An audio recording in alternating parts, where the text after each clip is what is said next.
Pangaporo with guns blazing.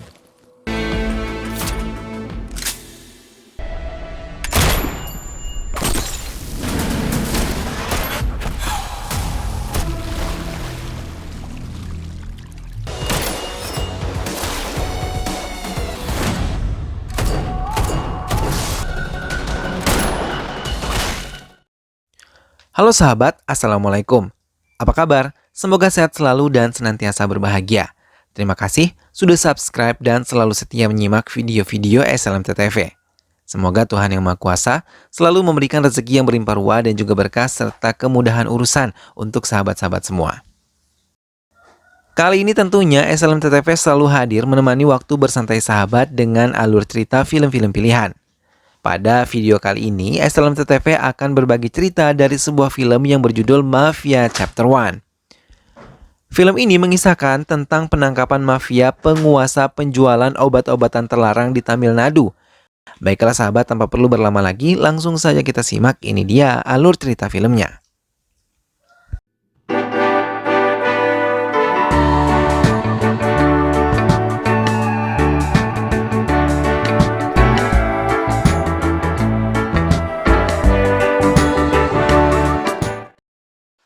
Saturday. Restoran dari sebuah hotel besar mendadak menjadi kacau ketika tiba-tiba terjadi pertarungan dari lantai atas. Mereka menyelamatkan diri untuk bisa keluar dari hotel tersebut setelah dibimbing oleh anggota polisi yang datang setelah mendapatkan kabar dari manajer hotel. Mereka semua bergerak untuk menyelamatkan diri. Wednesday Sarikata. Aryan dan kedua temannya tengah mengincar kedua mahasiswa yang ada di dalam rumah susun. Setelah menunggu sekitar 20 menit, Aryan mulai meminta semua timnya untuk bergerak. Mereka mendatangi sebuah ruangan yang ada di salah satu rumah susun tersebut. Kedua mahasiswa yang baru saja menikmati obat-obatan terlarang yang ada di tangan mereka berhenti ketika terkejut melihat kehadiran ketiga petugas polisi. Aryan yang merupakan polisi bagian obat-obatan terlarang sangat membenci obat-obatan terlarang karena barang-barang tersebut yang telah memisahkan dirinya dari saudara kembarnya di lift. Ia bersama timnya berusaha untuk menangkap dalang besar dari semua penjualan obat-obatan terlarang tersebut. Beberapa cara telah mereka gunakan untuk bisa menangkapnya namun selalu gagal. Karena semua mafia besar obat-obatan terlarang selalu bekerja sama baik dengan kepala polisi dan pejabat dari kepolisian hingga mereka bisa terbebas dari penjara dan tidak bisa mendapatkan hukum sesuai dengan perbuatan mereka. Saat Aryan dan timnya tengah menyusun rencana, Aryan mendapatkan kabar kalau Selvam atasan mereka yang dikabarkan telah meninggal dunia. Mereka segera menuju ke kediaman Selvam yang telah ramai dikunjungi oleh para anggota polisi yang memeriksa dan menyelidiki kematian Selvam. Aryan bertemu langsung dengan Inspektur Nevan yang ditugaskan untuk menyelidiki kematian Selvam yang telah tewas dengan satu peluru bersarang di kepalanya. Aryan terdiam dan bersedih atas kematian atasannya yang selama ini selalu membantu dan membimbingnya untuk bisa mengungkap satu persatu sindikat penjualan narkotika di Tamil Nadu. Aryan dan timnya yang telah berhasil menangkap dua mahasiswa tadi memutuskan untuk membebaskannya dan meminta mereka untuk tidak lagi menyentuh barang-barang tersebut dan bisa menyelesaikan pendidikan mereka dengan baik. Aryan mendapatkan telepon dari Mungilan untuk bisa menemuinya karena ada hal penting yang ingin ia sampaikan. Aryan mengiyakan dan berjanji menemuinya malam ini setelah ia membereskan pekerjaannya. Namun malam itu, Mugilan didatangi oleh Divakar bersama salah satu orang kepercayaannya. Divakar memasuki rumah Mugilan sambil merangkulnya, sementara anak buahnya dengan cepat mengunci pintu rumah Mugilan. Melihat kedatangan Divakar, Mugilan nampak ketakutan dan merasa bingung untuk berbuat sesuatu karena ia yakin mereka akan berbuat tidak baik pada dirinya. Divakar mengungkapkan kekecewaannya pada Mugilan yang telah mengetahui jati diri sebenarnya. Mugilan terdiam dan tidak bisa menyelamatkan dirinya ketika Divakar menarik pelatuknya hingga satu peluru bersarang di kepalanya sama seperti Selvam rekannya. Aryan dan timnya kembali membicarakan kematian Selvam dengan komisaris. Ia mengatakan Inspektur Nevan yang telah diberi kekuasaan untuk bisa menyelidiki kematian Selvam dan ia bersama timnya diminta untuk bersiap di jalur mereka memberantas sindikat penjualan obat-obatan terlarang di Tamil Nadu. Setelah pertemuan itu, Aryan memutuskan untuk kembali pulang dan menemui Mugilan yang tinggal berdekatan dengan keluarganya. Sementara itu, Soumya yang merupakan adik perempuan Aryan berhasil memanggil Mugilan, tapi karena tidak mendapatkan jawaban, ia melihat pintu yang sedikit terbuka, membuatnya masuk ke rumah tersebut. Soumya terkejut ketika melihat Mugilan sudah tidak bernyawa. Dengan cepat, ia memberitahu keluarga mereka tentang kematian Mugilan yang sudah dianggap sebagai keluarga mereka. Aryan yang baru saja tiba di kediaman Mugilan terkejut ketika melihat jenazah Mugilan yang tertembak di bagian kepalanya. Aryan sangat terpukul atas kematian Mugilan karena ia tidak sempat menemuinya di saat terakhir dan ia teringat kalau Mugilan ingin berbicara hal serius dan juga penting. Aryan kembali terkejut ketika mendapatkan kabar dari Soumya yang memberitahukan kalau Popo, anjing milik Mugilan, menghilang. Aryan terdiam dan teringat kalau Popo telah diberikan chip oleh Mugilan dan terdeteksi oleh GPS yang disambungkan ke handphone Mugilan. Dengan cepat, Aryan mendatangi rumah sakit dan menemui dokter forensik yang memeriksa tubuh Mugilan dan mengambil handphone yang masih tersimpan rapi oleh pihak dokter. Aryan yang telah mendapatkan handphone Mugilan langsung mengaktifkan GPS untuk mencari Popo. Tak lama Popo ditemukan oleh Aryan dan ia langsung memeriksa kalung yang mengikat leher Popo. Aryan menemukan sebuah flash disk. Aryan membuka dokumen yang ada di dalam flash disk dan membaca semua yang telah ditulis oleh Mugilan untuk terakhir kalinya. Mugilan menuliskan tentang Divakar Kumaran yang ternama di Chennai dan dihormati oleh banyak warga karena ia adalah seorang pengusaha terkenal bernama Deka Software Solutions. Namun di samping itu ternyata Divakar adalah pimpinan dari sindikat penjualan barang-barang terlarang. Tapi sebagai pengusaha transportasi, ia dengan mudah menjual dan mengirim barang-barang tersebut ke tangan-tangan pengenada. Bahkan penjualan obat-obat terlarang tersebut telah mencapai luar negeri. Tidak hanya itu, Divakar mempunyai hubungan baik dengan para petinggi pemerintahan, bahkan hampir semua kepala polisi memihaknya. Selvam mencium sindikat tersebut dan bekerja sama dengan Mugilan untuk mencari bukti akurat yang bisa membongkar semuanya. Mereka bahkan berhasil menemukan gudang tempat produksi dan penyimpanan barang-barang tersebut. Mugilan dan Selvam berhasil mendapatkan beberapa foto untuk melampirkan bukti kejahatan Divakar. Namun tindakan mereka pun tercium oleh Divakar. Ia didatangi oleh Divakar dan anak buahnya. Ia tidak mau orang lain mengetahui jati diri sebenarnya hingga dengan cepat Divakar menghabisi Selvam di rumahnya saat mengunjunginya karena Selvam tidak mau diajak bekerja sama untuk menutupi kebenaran tentang Divakar. Aryan menyudahi membaca petunjuk yang diberikan Mugilan. Ia memanggil Satya dan Farum untuk menyusun rencana mengungkap kejahatan Divakar. Mereka mempelajari baik-baik semua petunjuk terakhir yang diberikan Mugilan karena mereka menyadari lawan mereka kali ini bukanlah orang yang lemah melainkan orang yang mempunyai kedudukan penting dan ditakuti oleh banyak orang karena kekejamannya. Aryan berencana untuk mendatangi gudang yang ada di dalam petunjuknya. Ia mengendarai sepeda motornya seorang diri. Setelah tiba di gudang tersebut, ia memperhatikan keadaan di sekitarnya dan menyimpulkan kegiatan di sekitar gudang tersebut gudang-gudang penyimpanan pada umumnya. Namun Aryan yang belum mendapatkan informasi apapun tentang gudang tersebut, ayah Aryan menelpon dan mengabari kalau mereka akan menghadiri upacara kremasi Mugilan sore ini. Aryan mengendarai kembali sepeda motornya dan bersama keluarganya ia menghadiri upacara kremasi Mugilan. Soumya tak berhenti menangis saat perjalanan pulang. Aryan meminta kepada ayahnya untuk bisa membawa semua keluarganya untuk bisa pindah ke kediaman mereka di Porur. Aryan beralasan ia banyak pekerjaan dan tidak bisa terus berada di dekat keluarganya. Mereka pun setuju, Aryan hanya saja tidak mau keselamatan keluarganya terancam karena kasus yang tengah ia hadapi bersama timnya. Aryan kembali ke gudang Divakar bersama timnya. Kini rencana mereka lebih matang dibandingkan sebelumnya. Mereka menyiapkan senjata api dan memperhatikan semua pergerakan semua anak buah Divakar. Satya fire panna 5th second la. Varun, ni fire panna. Setelah semua anak buah Divakar lengah, Aryan dan timnya mulai menyerang mereka. Baku tembak pun terjadi. Semua anak buah Divakar melarikan diri untuk menyelamatkan diri mereka karena mereka tidak mempunyai persiapan menghadapi penyerangan tim Aryan.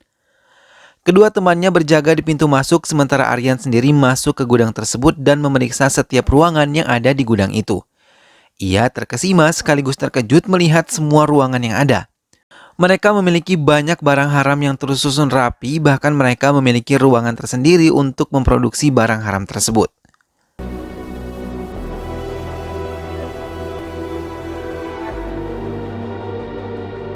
Aryan pun membawa semua barang bukti yang mereka temukan ke kantornya menggunakan kontainer milik Divakar. Keluarga Aryan telah memutuskan untuk pergi ke kediamannya di Porur. Mereka meninggalkan Aryan dan kedua temannya di rumah lama mereka. Setelah semua selesai dengan aktivitas pagi, mereka langsung membahas rencana mereka selanjutnya. Aryan yakin Divakar telah mengetahui kalau semua barang-barang miliknya telah ia bawa ke kantor polisi sebagai bahan bukti. Sesuai dengan perhitungan Aryan, Divakar memang telah mengetahui semuanya dari rekaman CCTV yang ia pasang di beberapa titik di gudangnya. Ia memerintahkan Dafar, orang kepercayaannya, untuk bisa membereskan Aryan dan timnya malam ini juga. Aryan memperhitungkan kalau mereka akan diserang hingga kedua timnya mulai berjaga di area tempat tinggal Aryan. Mereka mencari orang-orang yang menurut mereka mencurigakan. Hingga seorang pemuda datang, mereka dengan cepat menyiagakan senjata api mereka. Tapi pemuda tersebut ketakutan dan mengatakan kalau ia hanya menyampaikan syarik surat yang ditujukan untuk Aryan. Mereka membaca surat itu bersama-sama. Mereka menyadari surat itu berasal dari Divakar. Di surat itu dituliskan kalau Divakar tidak akan menyerang mereka melainkan menyerang keluarga Aryan, karena ia telah tahu tempat persembunyian keluarga Aryan. Mengetahui hal itu, Aryan dan teman-temannya segera meninggalkan rumah Aryan dan menuju Porur. Sesampainya di rumah itu, mereka tidak lagi menemukan keluarga Aryan, melainkan menemukan sebuah handphone yang terletak di bawah meja. Tak lama handphone itu berbunyi dan Divakar berbicara dari seberang telepon tersebut. Ia mengatakan pada Aryan untuk menyerahkan kontainer yang berisi barang-barang miliknya dan bertukar dengan keluarga Aryan. Aryan terdiam dan menyusun rencana lain untuk menghadapi Divakar dan menyelamatkan keluarganya dari tangan Divakar. Aryan mulai menjalankan rencana mereka dan kini mereka bekerja sama dengan dua mahasiswa yang pernah ia lepaskan. Ia meminta mereka untuk berpura-pura membeli obat-obatan terlarang di gudang Divakar dan menemui Parantanan. Sambil menunggu barang pesanan mereka disiapkan, mereka melihat keadaan sekitar gudang tersebut dengan teliti sebagai laporan untuk Aryan dan juga timnya. Beruntung rencana mereka tidak menemui kesulitan setelah mendapatkan barang yang mereka inginkan. Mereka menemui Aryan dan timnya dan mengatakan kalau mereka hanya melihat ibu serta saudara perempuan Aryan saja, namun ayah Aryan tidak nampak di dalam gudang tersebut. Aryan terdiam dan berpikir ayahnya ditahan di tempat yang berbeda dan mereka menjadikan ayah Aryan sebagai tameng pelindung. Aryan dan timnya menyusun lagi rencana baru. Kali ini Aryan menelpon Divakar untuk memintanya bertemu dan membuat kesepakatan, tapi Divakar menolaknya. Aryan, yang telah mengetahui posisi Divakar dari nomor telepon yang digunakan Aryan, segera meluncur. Ia mendatangi Ruby Hotel yang ia yakini tempat Divakar bersembunyi. Aryan menemui resepsionis untuk menemui Divakar. Mendengar Aryan mendatangi hotel tempatnya menginap, Divakar terkejut dan meminta anak buahnya menyembunyikan ayah Arfan di tempat yang berbeda. Divakar pun bersedia menemuinya setelah menyembunyikan ayah Aryan. Namun, di tengah perjalanannya menuju lantai 10 hotel tersebut, Aryan bertemu dengan Nafnen yang tengah bersama istrinya. Namun Nafnen yang membaca pergerakan Aryan sedikit berbeda, ia memutuskan untuk mengikutinya dan meminta istrinya tetap menunggu di restoran tersebut. Sementara Aryan bergerak di hotel, Satya dan Farun mengintai gudang untuk menyelamatkan ibu dan adik perempuan Aryan. Namun mereka terkejut ketika melihat komisaris memasuki gudang Divakar. Saat Satya ingin melaporkan semuanya, HP Aryan diambil oleh petugas Divakar. Hingga Satya dan juga Farun terus bergerak maju ke gudang tersebut. Komisaris itu diminta oleh Dafar untuk segera menutup kematian keluarga Aryan karena sebentar lagi ia akan menghabisi mereka. Nafnen yang terus mengikuti Aryan malah kehilangan jejak dan ia mencoba menelpon komisaris untuk meminta perintah selanjutnya setelah menceritakan semuanya. Komisaris meminta Nafnen untuk pergi meninggalkan hotel tersebut dan tidak berhak ikut campur dengan urusan Aryan. Tapi Nafnen tidak mengindahkan perintah komisaris tersebut dan ia tetap mencari keberadaan Aryan di hotel itu. Aryan yang telah berhasil menemui Divakar dilihatkan olehnya rekaman keberadaan ibu dan adik perempuannya yang masih dalam keadaan baik. Tapi ia berjanji akan menyakiti mereka bila Aryan tidak menyerahkan kontainer miliknya. Aryan meminta satu permintaan untuk bisa bertemu dengan ayahnya terlebih dahulu, baru ia akan menjalankan negosiasi mereka. Komisaris yang mendapatkan telepon dari Nafnen mulai mencurigai karena Aryan berada di hotel tersebut hanya seorang diri. Ia meminta Dafar untuk bersiap-siap dan menjaga gudang lebih diperketat. Aryan memberikan petunjuk pada Satya dan Farun untuk bergerak setelah Aryan keluar dari kamar Divakar. Baku tembak pun terjadi di area gudang milik Divakar. Aryan sendiri yang dibawa menemui ayahnya langsung menyerang anak-anak buah Divakar di hotel. Aryan terus menghadapi semua anak buah Divakar, begitu juga Satya dan Farun. Mereka telah berhasil melumpuhkan Dafar dengan menyerang di bagian kaki dan juga kepalanya.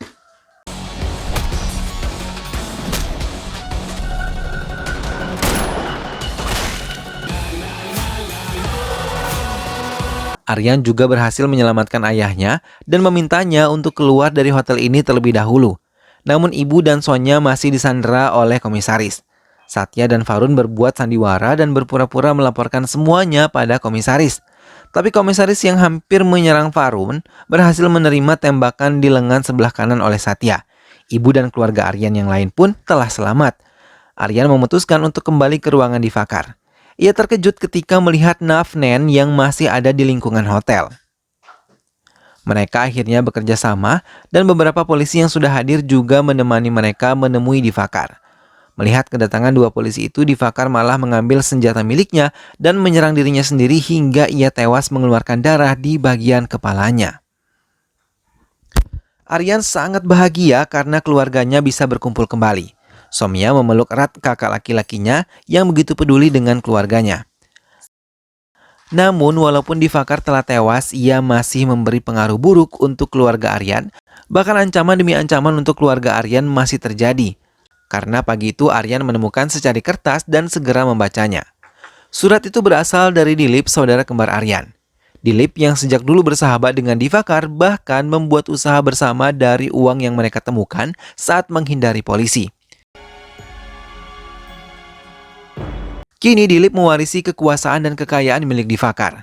Karena sebenarnya ia adalah pengendali dari semua kekayaan dan kejahatan yang ada di Tamil Nadu. Kini, Dilip kembali datang dan menculik Somya dan berjanji akan menghancurkan Aryan seperti kematian Divakar yang Dilip anggap seperti kakak laki-laki bagi dirinya sendiri. Film pun selesai. Nah sahabat, itulah tadi alur cerita dari film yang berjudul Mafia Chapter 1. Penjualan dan pengedaran obat-obatan terlarang memang selayaknya mendapatkan hukuman berat dan setimpal atas perbuatan yang dilakukannya sahabat, karena obat-obatan terlarang dapat menghancurkan generasi bangsa dari segala usia. Dimanapun kita, mari sama-sama perangi obat-obatan terlarang dan jaga keluarga kita dari pengaruh obat-obatan terlarang ini ya. Terapkan pola hidup sehat agar fisik menjadi kuat dan biasakan beribadah pada Tuhan agar hati menjadi tenang. Hingga kelak, selamat dunia akhirat.